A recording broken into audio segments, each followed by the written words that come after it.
தஸ்மை ஸ்ரீ குரவே நமஹ வருகா வந்திருக்கா? குரவே. ஆமா, குரவே நமக.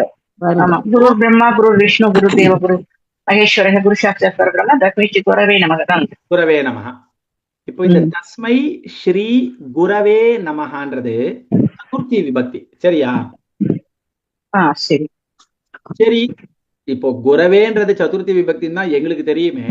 நீங்க அந்த ஸ்லோகத்தை சொல்லி தஸ்மை ஸ்ரீ குரவே நமஹ சதுர்த்தி விபக்தி பாருங்கோ அப்படின்றீங்களே, என்ன புதுசா இருக்கு அப்படின்னா, நீங்க அதுல என்ன தெரியுமா விஷயத்தை கவனிக்கணும். இப்போ நமஹா அப்படின்னா வணங்குகிறேன்னு அர்த்தம். என்னதுமா நமஹான்னு அர்த்தம்? வணங்குகிறேன். வணங்குகிறேன், வணங்குகிறேன். இப்போ குரவே நமஹா அப்படின்னா, இப்போ அடியேனுடைய வணக்கங்கள் என்னுடைய குருவிற்கான வணக்கங்கள் அர்த்தம். புரியுறதா? யாருக்காக? யாருக்காக? குருவிற்காக. புரியுறதா? அப்போ சரி, அப்போ அத குருவிற்காக அப்படின்னு சொல்லிதான் வணக்கத்தை சொல்லணுமா அப்படின்னா, அப்படின்னா என்ன தெரியுமா அர்த்தம்? இது இந்த வணக்கமானது வேற யாரையும் போய் சேராது, இது என்னுடைய குருவிற்காக நான் வணங்குதல். புரியுறதா? அப்போ அந்த சதுர்த்தி விபக்திக்கு வந்து ஆக பொருட்டுன்றது மீனிங், சரியா? அதையே நீங்க சஷ்டி விபக்தியில கொண்டு வந்தீங்கன்னா சஷ்டி விபக்தியினுடைய மீனிங்கே வேற மாதிரி இருக்கும். புரியுறதா? இப்போ குருவினுடைய அப்படின்னு அர்த்தம் சொன்னா அர்த்தம் வந்துரும். இப்போ எக்ஸாம்பிளுக்கு நான் சொல்றேன், சரியா? இப்ப நல்லா கவனிங்க, கவனிங்க. இங்க நான் ஒரு சென்டென்ஸ் எழுதுறேன்.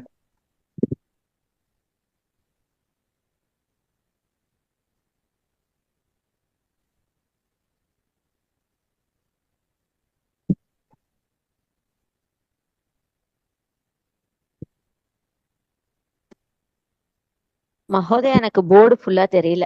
எனக்கு கூட தெரியல மேம். தெரியாது. ஏன் தெரியுமா தெரியாது? எல்லாரும் மியூட் பண்ணாதான் தெரியும். இருங்க, எல்லாரையும் மியூட் பண்ணிடுறேன், அப்ப தெரியும் பாருங்க. இப்ப எல்லாரும் நான் மியூட் பண்ணிட்டேன். இப்ப எல்லாருக்கும் போர்டு நல்லா கிளியரா தெரியும். ஏதத் மம குரோஹோ புஸ்தகம். ஏதத் மம குரோஹோ புஸ்தகம் அப்படின்னா, இது என்னுடைய குருவின் புஸ்தகம்.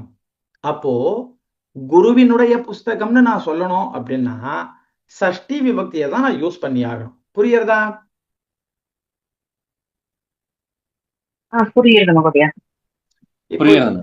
இந்த இடத்துல வந்து குருவினுடைய புத்தகம், குருவினுடைய வீடு, குருவினுடைய செல்வம், இது மாதிரி சொல்லணும்னா நான் அந்த இடத்துல குரோஹோ அப்படின்ற வார்த்தையை சொல்லிதான் சொல்ல முடியும். அப்போ குரோஹோ புஸ்தகம், குரோஹோ கிரகம், இது மாதிரி. புரியுறதா?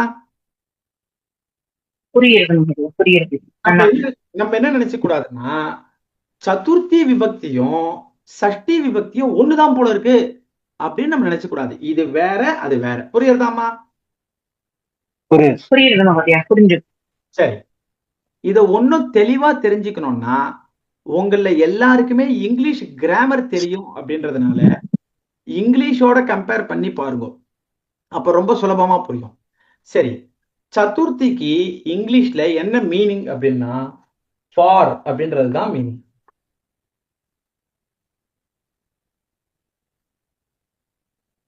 சதுர்த்திக்கு என்ன மீனிங்மா? ஃபார். புரியுறதா? சரி, சஷ்டிக்கு என்ன மீனிங் அப்படின்னு பார்த்தோம்னா ஆஃப். புரியுறதா?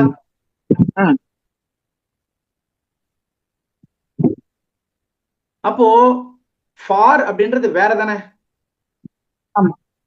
ஆஃப்ன்றது வேற தானே, ரெண்டும் ஒரே மீனிங்க கொடுக்காது இல்லையா?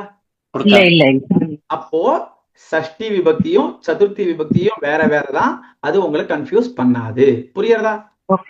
புரிஞ்சு. இதுல வேற யாருக்கா டவுட் இருக்கா?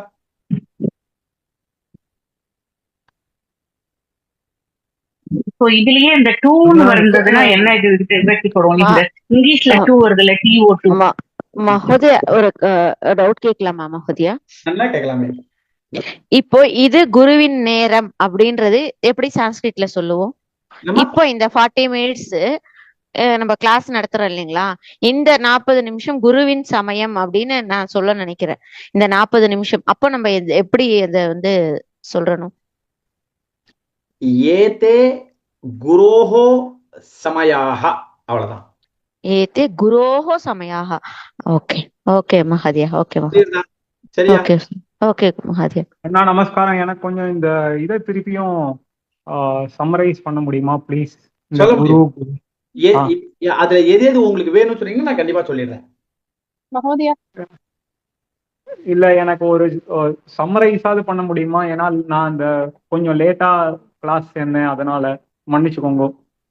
எனக்கு அந்த குரு அந்த இது எனக்கு புரியுது. But how to I interrupt? எப்படி அதை நான் இன்டரப்ட் பண்ணணும்? இன்டர்பிரேஷன் தான். சொல்றேன். இப்போ ராஜேஷ் அண்ணாவுடைய கேள்விக்கு பதில் சொல்றதுக்கு முன்னாடி ஒரு அம்மா சொன்னா 2 அப்படின்றது சொல்றீங்களே, அது எதுல வரும் அப்படின்னா அது த்விதியாக்கானதுமா. புரியுறதா? மகோதயா, இப்ப அந்த 2 கேட்டது யாரு? நான் தான் பானுமதி தான் கேட்டேன். அது த்விதியா. புரியுறதா? Okay okay. சரியா? மகோதயா, எனக்கு ஒரு சந்தேகம் இல்ல. இது இப்போ சின்ன வயசுல இருந்தே தமிழ் படிக்கிறப்ப ஐயாள் பூ இன்னது கண்ணுன்னே படிச்சிட்டோம். அப்ப அந்த கூவும் இந்த இக்கூவும் வந்து கன்ஃபியூஸ் ஆகுது. அதனாலதான் இந்த 4வது 6வது விபக்தியாங்கிறது கன்ஃபியூஷன் வருது. இது எல்லாம் மீனிங் புரியுறது மகோதயா. மனப்பாடம் பண்ணணுங்கிறதும் புரியுது. ஆனா அது அந்த அந்த கூ அது எப்படி இதுக்கு ரிலேட் பண்றது அப்படிங்கறதுதான் புரியல. கூங்கிறது ஆக பொருட்டுன்னு நீங்க மீனிங் வச்சுக்க சொல்றேன். அது எப்படிங்கிறதுதான் வந்து கன்ஃபியூஸ் ஆகுது. சரி, நான் ஒரு சின்ன இது சொல்லட்டுமா உங்களுக்கு? சொல்லுங்க மகோதயா.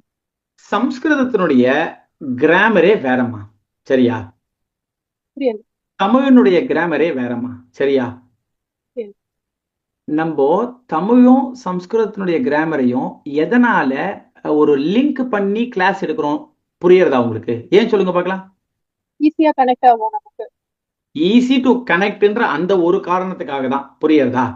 அப்போ நீங்க அதை வந்து ஓரளவுக்கு எடுத்துக்கலாம். சரியா? அதுல இருக்கக்கூடியது அப்படியே நீங்க இம்ப்ளிமெண்ட் பார்த்தீங்கன்னா பண்ண முடியாது. புரியுறதா நான் சொல்றது? அதனால நீங்க தமிழ்ல இருக்கக்கூடிய வேற்றுமை உறுப்புகளை ஞாபகம் வச்சுக்கோங்க. அது மாத்தமே இல்லை, அதை கண்டிப்பா ஞாபகம் வச்சுக்கோங்க. ஆனா சம்ஸ்கிருதத்துல பெயர் பிரதமா, ஐ குறித்து த்விதியா, ஆள் ஓடு உடன் திருத்தியா, ஆக பொருட்டு சதுர்த்தி, இருந்து காட்டிலும் பஞ்சமி, இக்கு உடைய சஷ்டி, இல் இடத்தில் கண் சப்தமி, விழி வேற்றுமை அழைத்தல் சம்போதன பிரதமா. இப்போ இது ஒரு டேபிளா இல்லையா? ஆமா மகோதயா. இந்த டேபிள் தான் நீங்க ஞாபகம் வச்சுக்க வேண்டிய டேபிள். புரியுறதா? புரியுது. டேபிள நீங்க கரெக்டா ஞாபகம் வச்சுட்டீங்கன்னா நடுநடுல உங்களை எதுவும் வந்து கன்ஃபியூஸ் பண்ணாது. புரிஞ்சுது மகோதயா.